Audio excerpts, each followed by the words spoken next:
Welcome to this special episode of Background Fundamentals. What we're doing in this particular class is looking at the work of the Digital Human League. So I'm personally a member of this group of artists and researchers around the world that are putting together work into how to produce a digital human. We're trying to find a baseline upon which we can work so we can work out what we have to do to successfully cross the uncanny valley.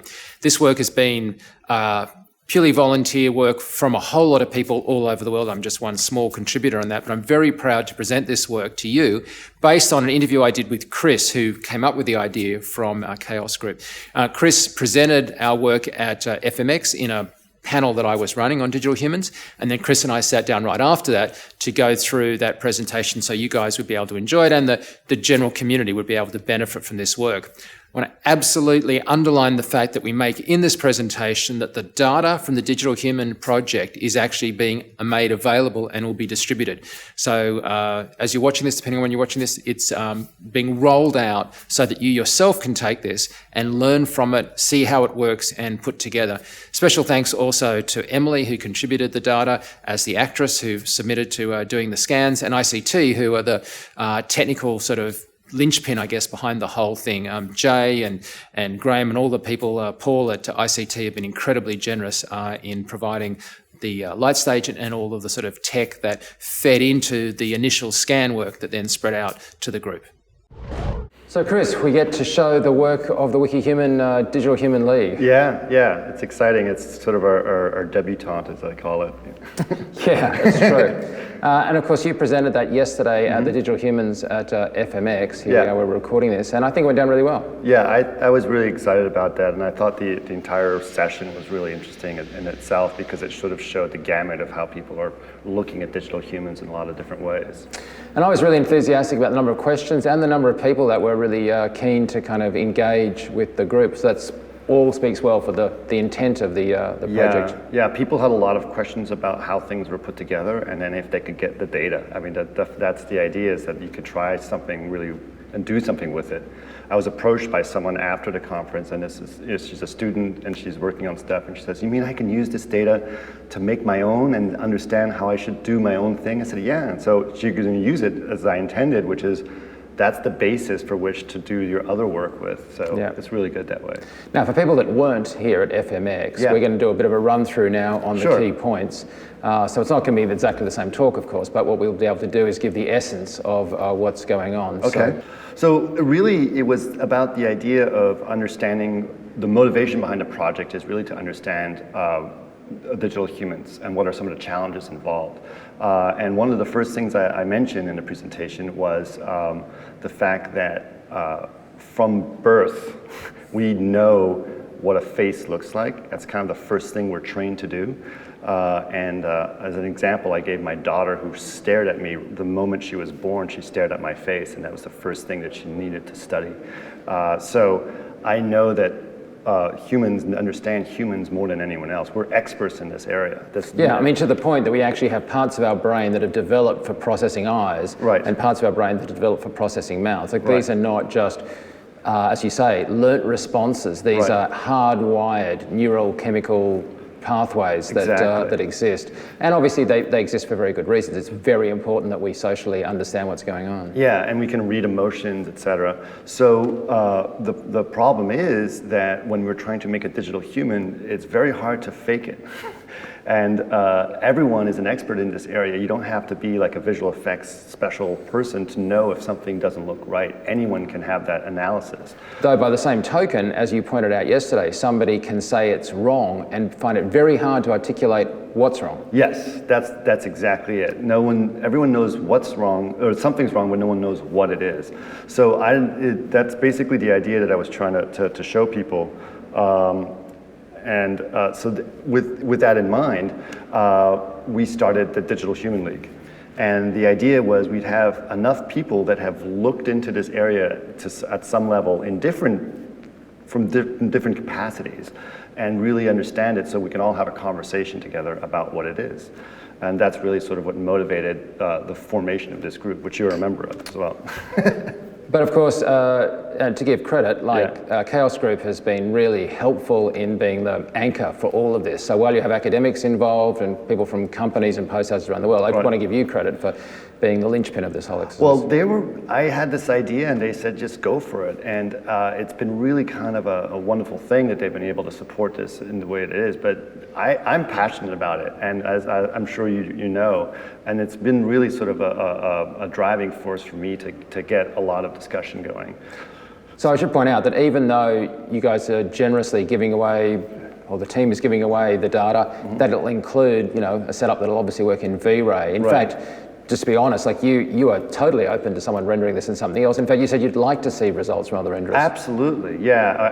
I'd really encourage it. In fact, when I was working on the results and doing things, I went to Vlado and I said, can we break this down to individual little nodes much more granularly so that anyone in any rendering engine can do the same process? Because most of those BRDFs are basically the same in any rendering engine, and it's just the math of how you put it all together is what matters. So we broke it down in a very granular level, and that allows you to be able to recreate it in anything else. We even are doing an OSL version of the shader so that you can basically recreate it in your own rendering engine, as long as it supports OSL.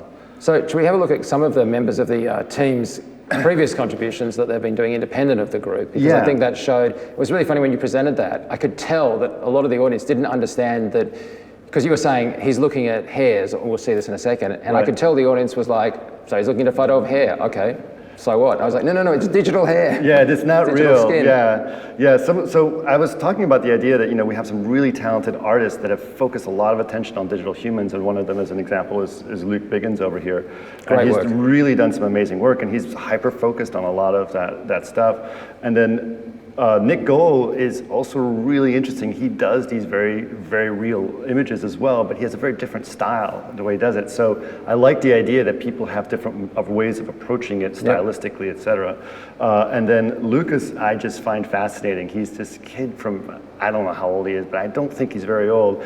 And well, not by our standards, right? Well, certainly not by my standards.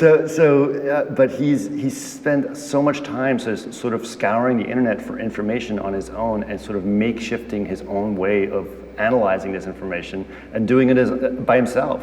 And I said, let's contribute what you have to do. So, well, this was the first image that I think people thought he was just had taken a photograph of someo's eyes and was studying them. Right. Which is absolutely not the case. No, these are, and they are hold up pretty well. Oh yeah, you had them giant on the screen. Yeah, and then obviously these skin patches that we're looking at, like you said, I think people didn't realize that they were looking at renderings, but if you look at the side of the forehead here, you'll notice that you can see all the little fine peach fuzz that he's meticulously put in there. And the blemishes, and it's really, really good work. Yeah.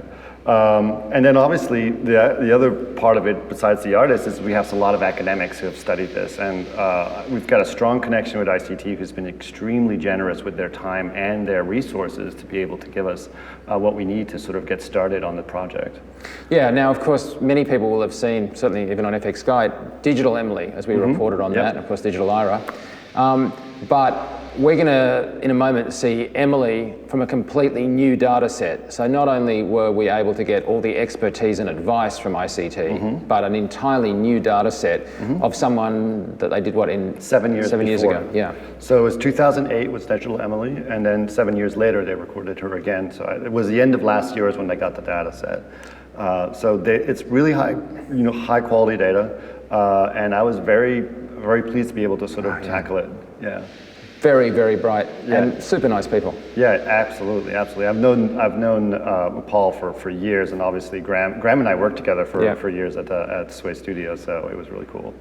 Okay, so we've also got other academics like Angela. Angela's really, really fascinated with the uncanny valley, which is an important subject in digital humans. She's written a book on it, and so she's really always offers advice about conditions which are challenging to look at the uncanny valley. So it's really kind of cool because she's gone through a lot of the ideas of like, this emotion is really hard to convey. This is something we should be testing. This is something we should be looking at. So she's really good at sort of providing that kind of input that we're looking at, as well as she has an interest in looking at the data set that we're doing and providing that as a good test bed for us to try different things that we're doing. So we're really kind of looking forward to all of her contributions too. In terms of one of the things we're trying to do is sort of tackling the uncanny valley. And part of the problem with the uncanny valley is that, like we said before, we know what's wrong, we just don't know why it's wrong. So we're having a hard time analyzing things. So when we're actually doing a digital human, one of the challenges is that people say, it looks wrong, I don't know what to do, and they tend to overcorrect problems, and they move things around a lot because of this emotional response, which is generally very negative from the uncanny valley. So I've remembered this very specifically, that all these problems that happen when you're trying to actually artistically do something. So, and what we decided to do when we're doing the WikiHuman project is, instead of actually looking at what's wrong, let's look at what's right. What we know that we can say, okay, this is something that we know is measured and it's correct. So this is at least a good starting point for us to go with, where we know that this is not a variable anymore. So the only thing I'd say about your diagram of the uncanny valley, and it's, you know, obviously come from the original 1970s robotics paper, is I'm going to fuss with the landing pad at the far right of it. So obviously, as you go up from a, you know, very rough thing to a kind of a Toy Story thing, it's terribly appealing, and then it plummets in Polar Express, trying to pick on the guys. My point, though, is I think there is a landing pad, the film guys don't care about it, where you know it's fake, but you find it still appealing. Right, it doesn't create a negative reaction. Yes, exactly. I think the original term was affinity, lack of affinity or affinity. But of course, that's even a translation from the Japanese. But the point is, in the film world, crossing the uncanny valley means I can't tell it wasn't, you know, I can't tell it's digital. It's like, but I think for the general research community, there is actually a very narrow ledge right before that where I might know that it's digital, but I still like it. And that's quite different from the only key to success in Cross the Uncanny Valley is I couldn't tell it was digital. It's quite a subtle difference, but a big difference, because there are applications where it's okay that, I mean, if I know the actor is dead and clearly it's not them, but it looks good and I find it an appealing performance, that's, in my mind, you know, it doesn't have to be imperceptible, but it's sort of gone into popular culture that Cross the Uncanny Valley means it's totally fake and I can't tell. That is the ultimate goal. I think that's right. We should probably define the ideas where it no longer creates a negative reaction. That's a really good one. And then another plateau where I can't tell. I mean, there should be sort of different areas. Both, I think, There is both, absolutely. And of course, for feature film guys, they want it to be absolutely real. But for example, therapeutic work or work in other areas outside of, say, the film industry, where you might have an occasion to have some real use of digital humans, and we're talking now 5-10 years down the line, where we want a synthetic, but we just don't want it to be, that looks creepy. You don't want to be interviewed by a zombie, for sure. I'll try not to be this. Okay. All right, and then obviously, when we decided to make the WikiHuman project, our goal is not necessarily to do exactly what you just described. Our goal is not to say, we've created an imperceptible digital human. Our goal is to create sort of a baseline for us to start to study where those thresholds are and what that means and what brings it down and what brings it up. I'm not necessarily scared of the uncanny valley. Most people are scared when they get there.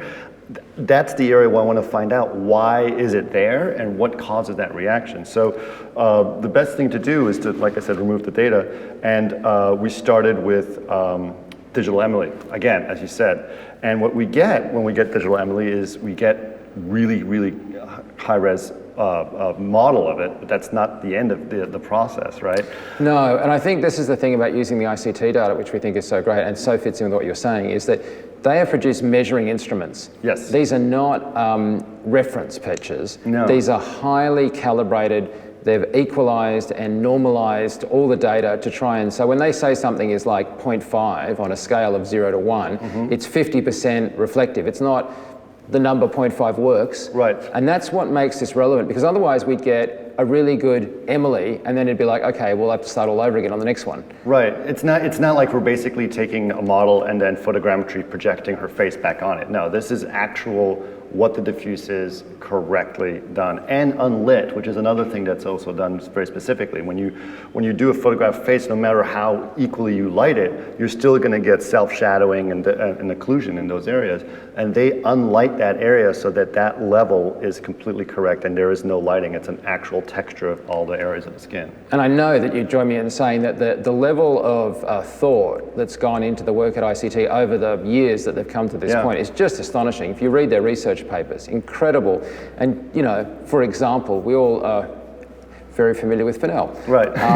And, you know, like, you have to take these things into account. It's not as simple. We've discussed it on FX Guide and FX PhD in terms of, you know, the spec and the diffuse. And at the simple level, that's right. They are getting the spec, which is not being diffused into the skin, and they're getting the diffuse that goes in. And you can think of it at one level as just getting those two values. But inside those two values, as you're about to show, there's actually quite a lot of subtlety.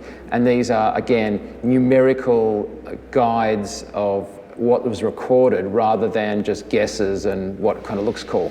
Yeah, it's like you said, they've gone through that process over many years, and they've gotten many iterations with it, and they're continuing to refine it still to this day, which is kind of actually a challenge, because every time we do this, like, this is the best data set we have, and like, it'll probably be better next year, and we'll probably have to do it all over again, which is fine, because it's also a motivation for us for them to look at use case scenarios in WikiHuman and use that to improve on it for the next version that I want as well. So it's really great collaboration that we can do on this. So this first picture is just her basic geometry, right? Basic geometry scan, and then we also get these basic images that come out of it that are part of the basis for the texture maps. And these are just sort of the raw information that's coming out of it. So you have to kind of, that's only what you get right off the bat from the scanning on a right, so she sat there with polarized and cross-polarized light. Right. They've determined a light grids effectively across her face that have given us very detailed geometry, and also they've managed to get through their literal maths of light subtraction and addition. They've given us the diffuse component, the spec component, and in the spec single diffuse, which doesn't get polarized. And of course, as you just pointed out, we're getting this very fine detail, not as fine as you're going to go, but you are getting fine detail of the skin surface because the spec is sharp. And at some point in the maths of the lights going over, you get spec at every part of the skin. And so you do get a lot of, you know, pore-like detail. Yeah, exactly. And it is all of the texture information is about 6K, which is, some people may find not enough, but it's actually quite a lot. It's pretty good detail, and it's very, very sharp. And then from there, you have to basically turn this into a full head. You can't just have the mask, obviously. So we've turned to some of our artists who have worked on lots of heads and say, let's do this. And they basically know the topology that you would need on a head in order for it to continue down the pipeline, right? In order for you to be able to do animations of any kind, you have to make sure you have enough of the topology around the mouth and the eyes, et cetera, for all the rigging to work. So this is sort of thinking down the line.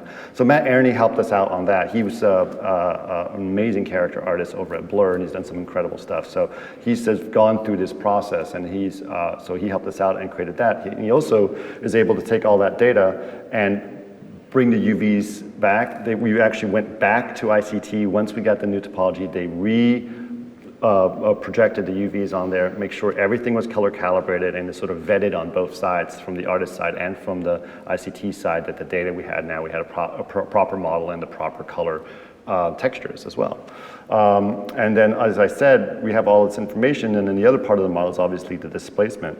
And besides the 6K displacement, which it gets us, pretty much down to the pore level, we also have the 16K micro displacement involved, and that gets down to sub-pore level displacement that goes down in the skin, which becomes very important down the line as we get into the specular level, which we can talk about briefly later. But this microstructure is actually done after the original scan. They can't actually scan 16K displacements based on their system. So what they do is they scan 5 areas of the skin at a small little patch, and they're able to get basically another level of displacement map that goes on top of that. And then once they do those 5 levels, based on the 6K displacement, they can reconstruct an entire 16K displacement map of the entire head.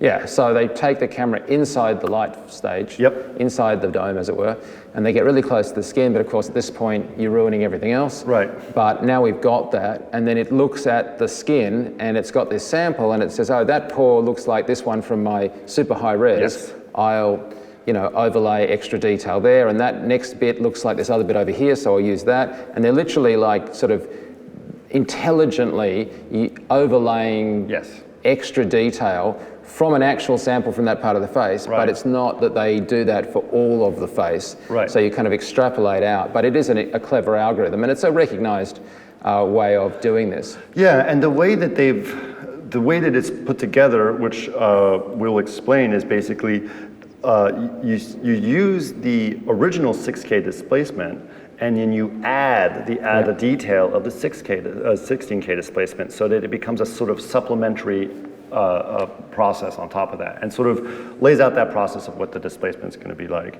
And then now we basically get our model at this point, which has the full displacement all involved. At this point, we're ready to do some actual shading involved, right? So once we have that, the problem with shading on skin is a lot of people have skin shaders that are out there.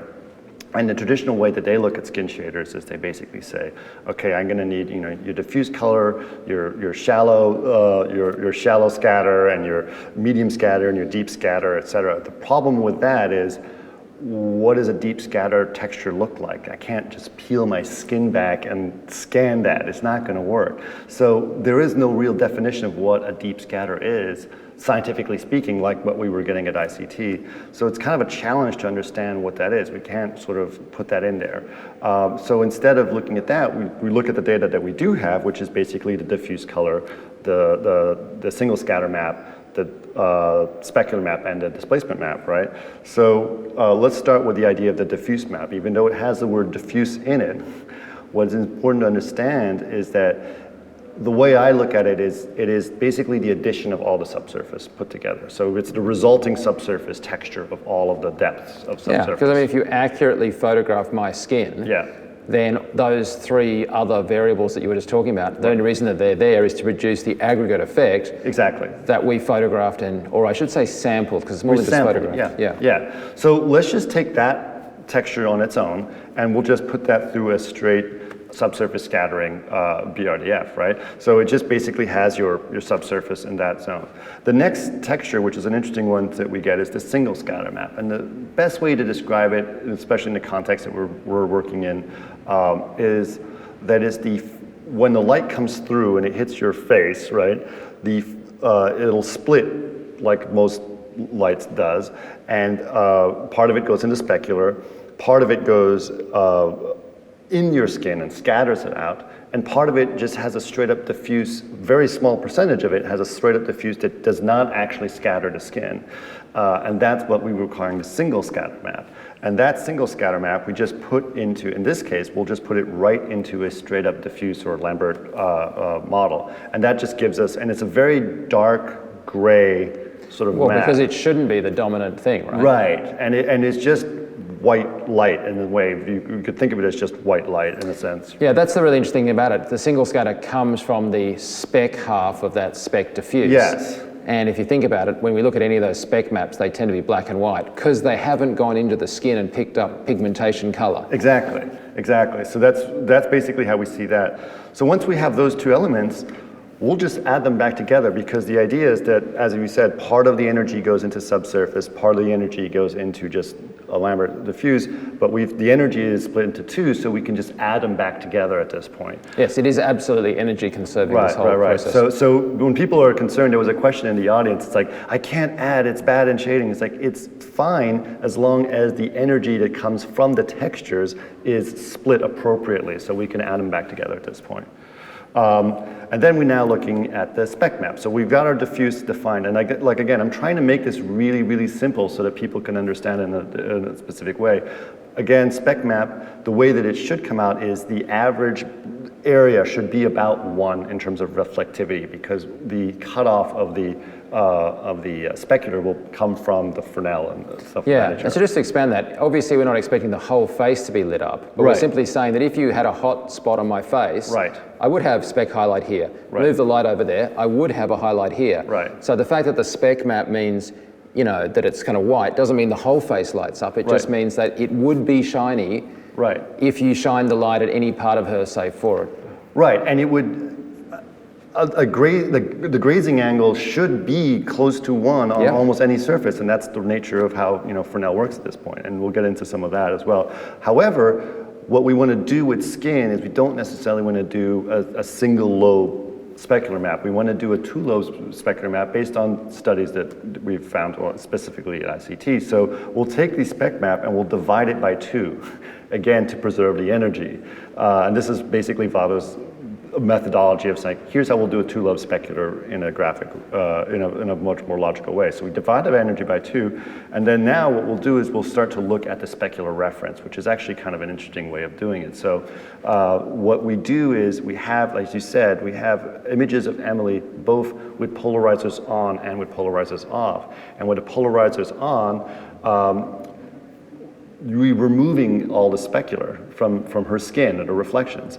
But what we can do, because we have both of those images, we can subtract the one where we don't have any specular from the one where we do have specular, and therefore what we get is just specular. So it actually provides us with a really great image for us to see what is the actual reflectivity of her skin. Yeah, we look at, in the world, A and B. Right. If we can measure B, then if we take B away from A and B, we're left with A. Exactly. And A, in this case, always looks like a kind of weird metallic thing. Right. Because it's spec and hasn't got color. Exactly. So that's basically our reference. But what we're looking at here, which is very interesting, and at one point we're going to start finding out more, but there is kind of this, at the edges of the reflection, you can see this bluish tint, which we're going to ignore for the purposes of this. What we're really interested in is how the different highlights end. So there's a broad highlight and there's a tighter highlight, and those are the 2 lobes that we're going to try to match at this point. So we'll do the same thing. We'll take the specular reference and we'll create, we'll base our reflectivity based on those 2 lobes and put them right in here. And there's other ways of looking at this, which we'll probably get into, which could be a little bit more scientific in terms of the best way to match that. And I was talking to some people yesterday after the conference that were very interested in finding out more about that. So I'm going to get into that at some point. So once we have that, we'll do our 2-lobe specular. So we have our primary specular here, and then we have our secondary specular here, which is the tighter specular, and then we'll total them together, again, because we've preserved the energy, and we have our total specular map. So once we have, you know, our diffuse and our specular, we can add them together. Oh yes, actually, let me go back. Let's talk about specular and displacement. This is an important part of why we're using the 16K displacement, because a lot of people had questions about roughness exactly in the talk. Yeah, actually, I think this is a really good point, because this is where I guess the technique of, you know, working it out for yourself meets the math and sampling of the data set that we're actually looking at here. So Right. yeah, please go on. So there was a question in the audience that's like, well, where can I get a roughness map? And the idea is that roughness map says, you know, how much roughness is involved. And the whole point that we're trying to do is we're trying to actually get roughness from the data by using the way that light actually should break up on a surface. So the best way to describe this is just, let's go into the displacement. If you look at this close-up of the skin, and you'll see the pore level detail, that's just from the 6K displacement, right? If we go ahead and add the 16K displacement, well, you'll notice is the amount of incredible detail that we get between the pores. But if you really compare the 2 images, you'll notice that the skin looks rougher because it's broken up by this displacement map. So we're getting a real accurate physical geometry roughness that is happening from that skin. And so the roughness overall on the face is actually done correctly through that 16K displacement map. There was a question also about, am I really displacing up to 16K? And the fact is, no, you don't want to actually displace to that level. So what is done in V-Ray, and I'm sure it can be done in other ways, and actually you could do this through a normal map if you really wanted to. You didn't necessarily have to use a displacement map. But we displace up to, in the example we do, it displace up to a half a pixel in terms of resolution.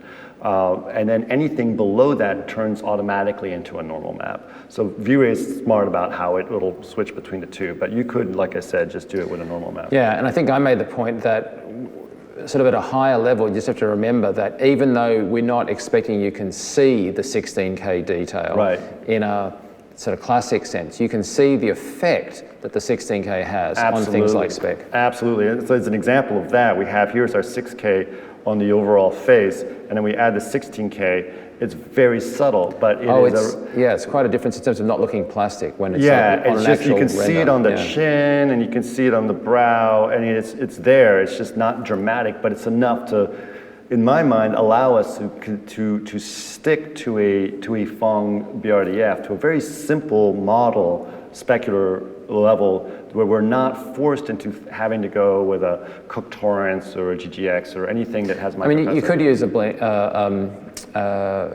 Blackmoon. Yeah.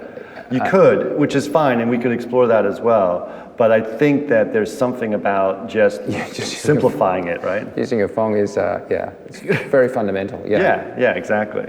So then we looked at the idea of blending it together, and this is another thing that was very interesting in the discussion with ICT, that normally what you would do on any normal shader that would be correct is you would take whatever your diffuse component is, and then you would blend it in through the Fresnel. So you do a full reflectivity and then use a Fresnel to say the transition point where it becomes diffuse and you see specular, because let's say you had your standard shader ball. So if you look at a standard shader ball, the way that you would do a reflection is you basically have a standard, the reflection here where you'd have a little bit of reflection, and as you get to the grazing angle of the Fresnel, you lose as much of the diffuse and you get all reflection, which is the way it should be. The problem with that in the face is that you actually get these weird gray areas around her, which I guess would make sense on a normal shader, but not on skin. There's something wrong about the way it looks on skin. And the reason being that because it's a subsurface material, there is light that's being coming out at grazing angles from the subsurface that you would not normally have on other types of surfaces. So it becomes an issue. We're trying to find ways of doing that more mathematically speaking in terms of how to get that subsurface to come out correctly from that side in terms of the way that we would shade things. But this is one of the hacks we did. We tried to do as few as possible, but it was a sort of an easy way to do it, and it was blessed by Graham. Yeah, I mean, as we go further in the research, I think we're going to find also that at that glancing angle, you do have a serious contribution from the peach fuzz, the fine hairs and stuff. Yes, and we're looking into that as well. Yeah. Well, we do have that in our final area. We have peach fuzz, but it's also the idea that what the subsurface happening. So what we're doing instead of actually blending through the Fresnel, we're just going to pre-Fresnel the specular and just add it back on top of it. And so you can see the difference, especially at the edges of her skin and her ears and her nose. It's a very classic thing when you see some skin shaders that you'll see gray noses on the glancing angles here, and that's usually that effect that you're not getting enough subsurface coming out from those angles. So this is sort of a classic idea of what people go through. So this is the shader network right there. That's basically what we've done. It's a very straightforward. I try to keep it as simple as possible. It's so healthy to see such a logical, simple kind of non-cheat shader map. Right, so it's very, very nice, and it's sort of a good basis for things to happen. And so we're going to go through and show that for the most part, you can do this yourself. And we even provide an OSL version of the shader in case you want to use a rendering engine that supports OSL, or we could do it in V-Ray that supports OSL as well. So we can do that. And here's the example of the complete render of what it would look like. We are putting in eyes at this point. We've been fitting them. They're fairly well fit, but I don't feel confident in giving that out yet. But in terms of the geometry and her eye color and things of that nature, we've gotten that in good shape. Probably, I didn't need to hit on this yesterday, but we didn't get a chance. But it isn't actually the case that the ICT data encompasses the eyes to the level that we're looking at. Like No. the ICT light stage, inherently by the technique that they're using, tends to not do the interior of the mouth or the eyes. Right. And so at this stage, these eyes are more in the realm of experienced work Yes. rather than sampled measurements of her individual eyes. Now, it may be that we do as a group go down the path of sampling actual eyes and adding that in, but I just want to be clear about that. ICT data does have its limits, and it's just Sure. a technique that doesn't sort of somehow mathematically produce the I don't know, the caustics of an eye and Right. then give us that as something that we can use. Because somebody asked me later, you know, what was the ICT eye data? I didn't see that. And I was Right. like, well, we should have made that clear. Yeah, it's true. It doesn't provide that. And like you said, this comes from people with experience who have tried to study eyes and done stuff of that nature. The eyes that the base of these eyes actually come from Lucas, who worked on the eyes in the original image you saw, the close-up of the eyes. Yeah. Obviously, they figured that would be a good start. So, Yeah. that's what we started with. And then we had Danny Young, who's been doing a bunch of hair work as well. And he sort of very quickly groomed her in about a week. So it was a pretty nice job. But I should say the great thing these guys had to work with, and that in fact anyone that's looking at the data, we do have reference of Emily. So Yes. it's not like they're just grabbing eyes from some other person. No. We did grab ignoring- that. We had reference. I actually would like a lot more reference in order for us to continue working on this. But we'll get that at some point. But this hair is based on what Danny could get on her, and I think it looks pretty good for now in terms of us being able to make sure that the data that we have. If I showed you this image right now and I didn't have eyes or hair, it'd be really hard for us to judge this. Whether it's like Talk about zombie. so it'd be very hard for us to judge this. So we had to put eyes and hair in there in order to say yes, the skin is working, because our visually we wouldn't be able to know that. So this is basically the example of what we feel is matching her face right now. And we looked at different conditions.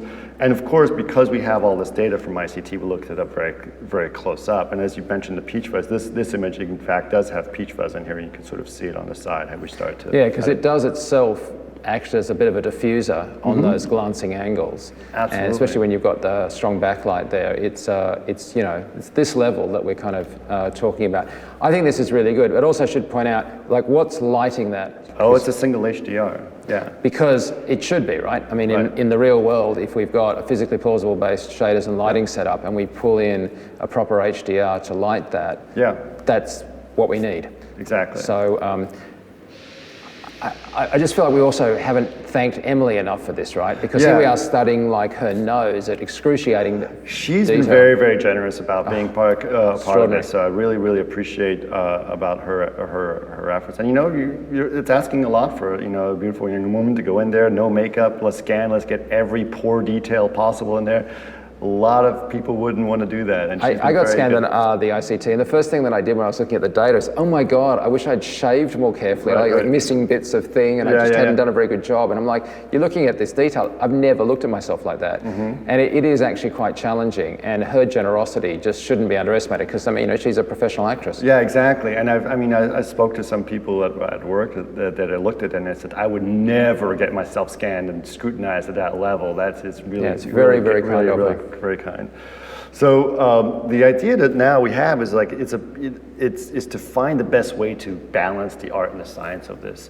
I'm a math and art major in college, so I kind of always had that mind that would be split in two. Like what is something that I can sort of prove and show, and what is something that I think is interpreted at some point. So balancing that art and science is really important. I think the shader part of the thing should be on the math side, on the 2 plus 2 is always going to equals 4. There's no reason for you to interpret it as 5. So I think that's something that should be done at that level. And there's going to be discussions about the best way to add 2 plus 2.